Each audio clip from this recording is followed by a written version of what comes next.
Mwanadamu anakuwa na asili mbili, asili ya kibinadamu na asili ya kiroho. Lakini Yohana Mtakatifu sura ya 1:12 anasemaje? Bali wote waliompokea aliwapa uwezo wa kufanyika watoto wa nani? Wa Mungu. Ndio wale waliaminio jina lake, waliozaliwa si kwa damu wala si kwa mapenzi ya mwili wala si kwa mapenzi ya mtu, bali kwa Mungu.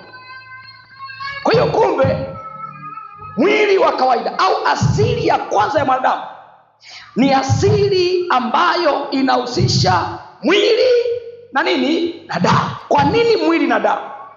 Kwa sababu kibiblia uhai wa mtu uko katika damu, lakini damu iko ndani ya mwili. Ndio maana ukisoma kitabu cha Walawi anazungumza kwamba msichinje mnyama mkala nyama na damu yake, kwa sababu uhai wa huyo mnyama uko kwenye nini? Kwenye damu. Kwa maana yake wewe hapo uhai wako uko kwenye nini? Kwenye damu. Kwa kuna connection kati ya damu yako na mwili wako. Mahali ambako hakuna mwili hakuna damu, manake damu imetolewa. Kwa kokote unapoona damu inamwagika, manake uhai unamwagika. Kwa kokote unapoona damu, jua kwamba ni uhai umetolewa. Lakini ni uhai wa nini? Wa kibinadamu, ambao asili yake ni binadamu. Kwa kabla hatujampa Yesu maisha, tulikuwa katika asili ya kibinadamu, tukiwa tunaongozwa na nguvu ya damu na mwili, kama nguvu ya uhai ambao tumepewa kutokana nini? Na hiyo asili. Kwa hiyo mtu ambaye hajaokoka anakuwa anatembea na hiyo asili ya damu na mwili, na ndivyo vinavyompa ujeuri, ndivyo vinavyompa nguvu. Ni kwa sababu ya mwili na damu. Kwa nini? Ndani yake kuna uhai wake.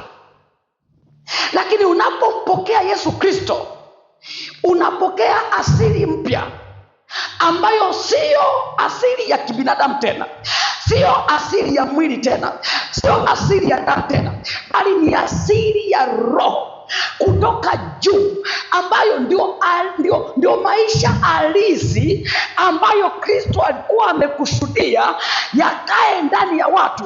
Yaani maisha yetu sisi hayakuwa maisha yanayotegemea damu na mwili. Maisha yetu sisi yalikuwa ni maisha ambayo yamebebwa katika roho itokayo juu, na ndio ambayo aliachilia ndani ya Adam na Eva. Ndio maana Adam na Eva walikuwa wanaishi rohoni, na ndio maana hata walipokuwa wanaishi kwenye bustani walikuwa hawajavaa nguo. Hawakujiona kama wako uchi, maana walikuwa na mavazi ya kiroho, walikuwa na asili ya kiroho, walikuwa na muonekano wa kiroho. Baada ya dhambi mavazi ya kiroho yakaondoka, ndipo wakajiona wako uchi, na ndio chanzo cha kuanza kujifunika na magome ya mti, hatimaye na ngozi za wanyama, ishara ya kwamba ndio mwanzo wa kuanza kuvaa nguo, kuonyesha kwamba nyinyi ni watu wa duniani sasa, wenye asili ya damu na mwili wa kidunia, baada ya kutenda dhambi. Kumbe unapoteza dhambi unapoteza asili yako halisi, na ndio maana Yesu Kristo alikuja akamwaga damu yake ili aturudishe kutoka kwenye asili ya kibinadamu iliyotokana na Adam na Eva,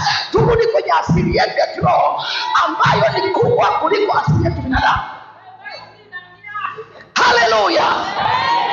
Kwa hiyo wewe sio mwili, wewe sio damu, wewe ni roho kwa jina la Yesu. Unapompokea Yesu Kristo kwa nguvu ya Roho Mtakatifu akija ndani yako, mwili wako unakufa, ila mwili wa roho unakuwa hai.